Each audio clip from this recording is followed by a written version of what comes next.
Before the sun rises over Lagos, before the humid air thickens with the pulse of the city, Ruth is already awake, her hands trembling slightly as she fills the kettle. The whirring of the electric fan is the only sound in her small apartment, cutting through the early morning silence like a quiet promise of the day ahead. Ruth stands by the window, looking out at the city's heart, so alive, so unforgiving. She knows the streets outside are teeming with people just like her, people with dreams that will either come to life or be crushed before noon. Her daughter, Mary, sleeps soundly in the room behind her, oblivious to the storm brewing outside their door. Ruth knows that today will be like every other. She will give her best, push her dreams down deep, and smile. But there's an undercurrent of something more, a moral tension she's been feeling for months. A series of choices, each one leading her further into a life that wasn't hers to begin with. The weight of it presses down on her chest, but she keeps moving. She has to. A knock at the door breaks her thoughts. She opens it, expecting the usual morning routine, only to find an old man standing there. He wears a thick layer of dust, his clothes stained and worn, and in his arms he holds a battered cardboard box, filled with broken items. A half-melted candle, a broken spoon, and a small crumpled note. The smell of old paper and sweat clings to him like a second skin. "Excuse me, ma'am." His voice is raspy. "Can I offer you something? I've been collecting these things for a while. Maybe you can use them." Ruth doesn't know what to say. She's busy, she's always busy, but something about the man's presence seems to hold her still. She smiles faintly and accepts the box, not knowing that this simple gesture will change her life forever. Before now, Ruth's life was not always this way. She remembers a time when she had dreams that didn't include endless bills, hungry nights, and decisions made from desperation. She grew up in a small village on the outskirts of Lagos, raised by a mother who worked tirelessly to keep food on the table. The old roof of their house leaked whenever it rained, and the floors were cracked, but Ruth's mother, Miriam, had a quiet strength that Ruth carried with her every day. Ruth had always dreamed of more, of a better life, of something beyond the tired routines of poverty. She excelled in school, won scholarships, and eventually found her way to the city. But life in Lagos was different than she imagined. It was colder, more isolating. Dreams felt like distant stars, just beyond her reach. She had met Michael in the early days of her struggle, when she was still hopeful, still naive.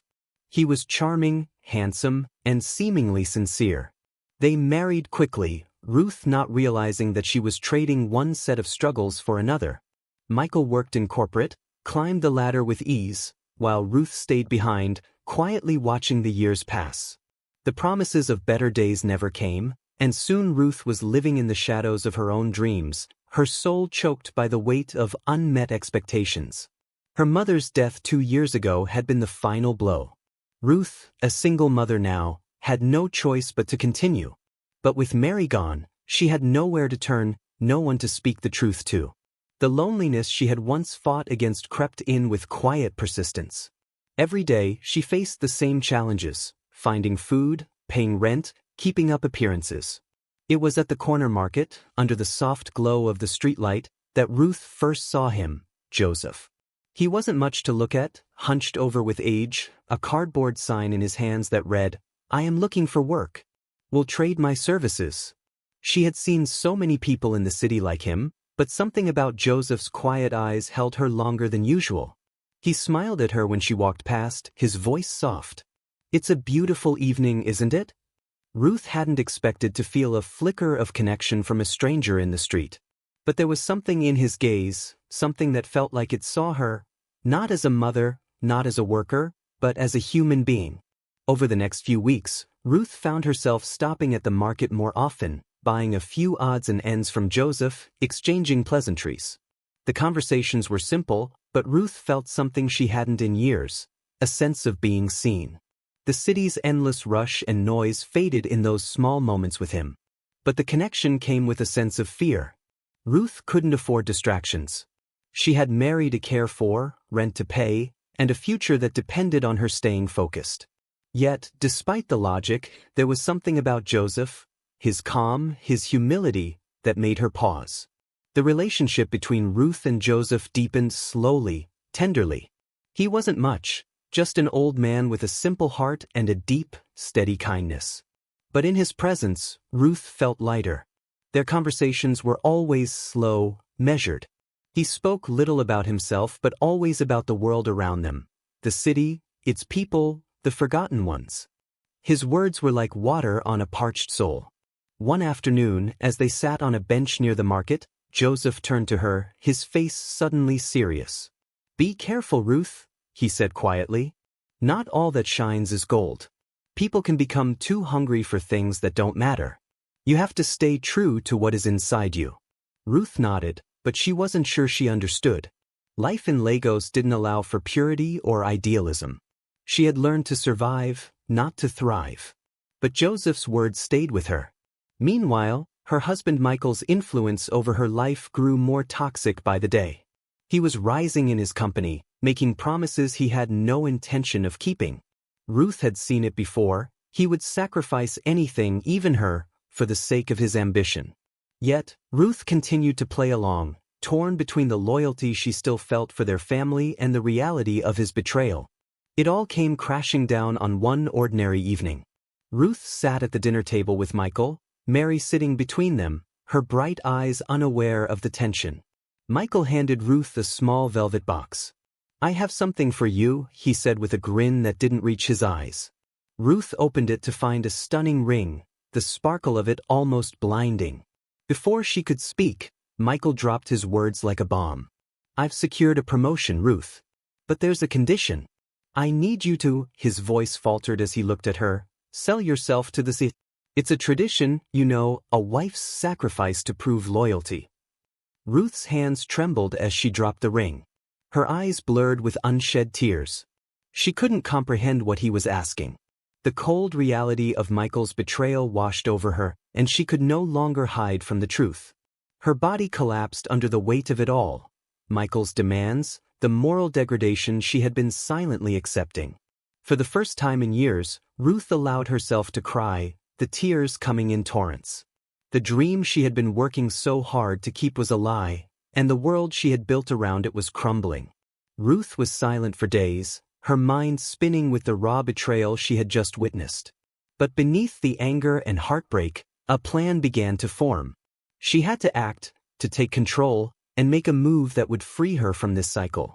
She met with Joseph one evening, as the city hummed quietly around them. "I'm going to fight back," Ruth said, her voice steady. "I will rise, even if I have to do it alone." Joseph nodded, his eyes filled with understanding. "I've seen it before. Women like you don't just survive. They fight for what they want. And you'll win." Ruth moved quickly, consulting lawyers, looking into her finances, and preparing herself for what would come next. The game had changed.